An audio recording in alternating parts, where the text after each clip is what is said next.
Hi there, and welcome to This Day in History for August 17th. August 17th is the 299th day of the year in the Gregorian calendar, 230th in leap years, with 136 days remaining to the end of the year. Today's word is logophile. Logophile is a noun that means lover of words.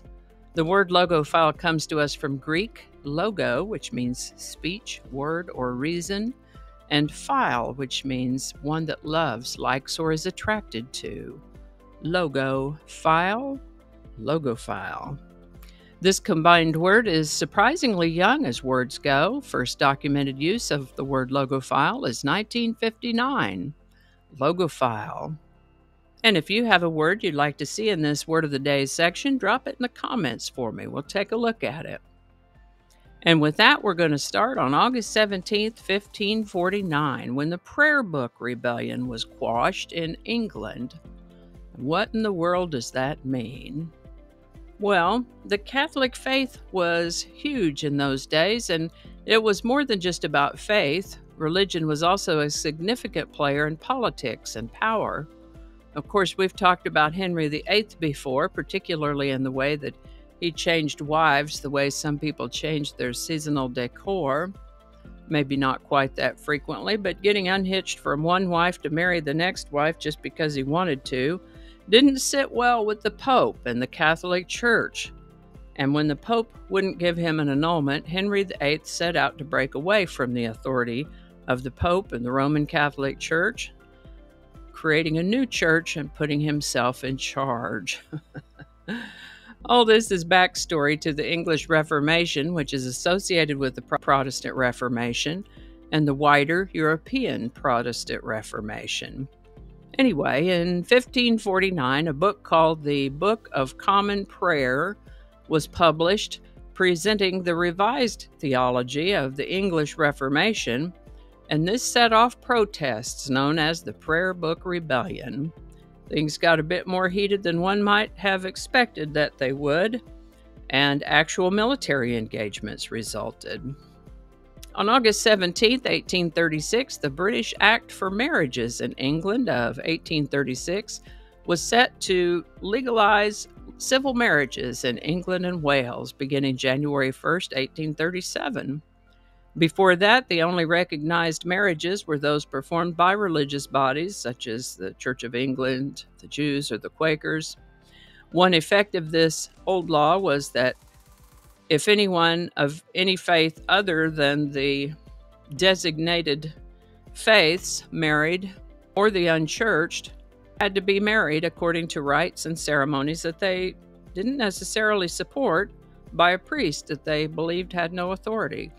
If they didn't, they had no legal rights as married people. This act set about to resolve that issue. The first meeting of the 12-step self-help group Narcotics Anonymous took place on August 17, 1953 in Southern California. On August 17, 1969, the grooviest event in music history, the Woodstock Music and Art Fair, drew to a close after 3 days of peace, love, and rock and roll in upstate New York. The Soviet spacecraft Venera 7 launched on August 17, 1970. Now, you might remember it wasn't that long ago that we talked about Magellan going to Venus in 1990. Venera 7, though, would be the first spacecraft to soft land on another planet and the first to transmit data from there back to Earth. Venera 7. Today's song is People Got to Be Free by the Rascals, #1 on August 17, 1968. An example of what is known as blue-eyed soul, this song was actually inspired by a frightening incident the band had experienced while on the road. People Got to Be Free was written by Felix Cavallari and Eddie Brigatti and released in 1968, coincidentally the same year that Martin Luther King Jr. and Bobby Kennedy were assassinated. Rough year, 1968. Musically upbeat, People Got to Be Free is an impassioned plea for tolerance and freedom. It spent 5 weeks in that #1 spot and has been covered by the likes of Dionne Warwick, The Fifth Dimension, and the Brooklyn Bridge. People Got to Be Free by the Rascals, #1, August 17, 1968. Link in the description. And I think that's going to do it for us today. Thank you so much for watching. Consider subscribing if you haven't already. Feel free to share this video with a link in your email, messaging, or social media. If you enjoy this series, you can check out the playlist that contains these videos. I'll put a link to that in the description. That description lives on YouTube, so for other platforms, I'll include a link to my blog page that is called No Really.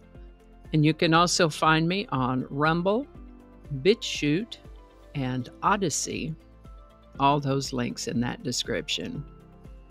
Alrighty, that's all I can think of right now. Thanks again, and I'll see you next time. Oh, get your microphone.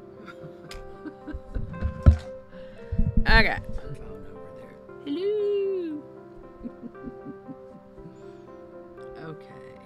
With 202 days remaining to the end of the world. End of the year. Please, not the end of the world. 202 days remaining to the end of the year. Let's read that one again. Yep, it is. That's what it's called. All right. Third time better be a charm. There's no "the" there. Start over. Attracting. Just read the whole thing over. I don't ad-lib very well. You know what? Maybe we can leave that one off. Don't alienate people who can be helpful to you. Flinging happiness all over the place. I don't know. Can I get this edited? Let's find out. Alrighty. Back to work. I think we got it this time.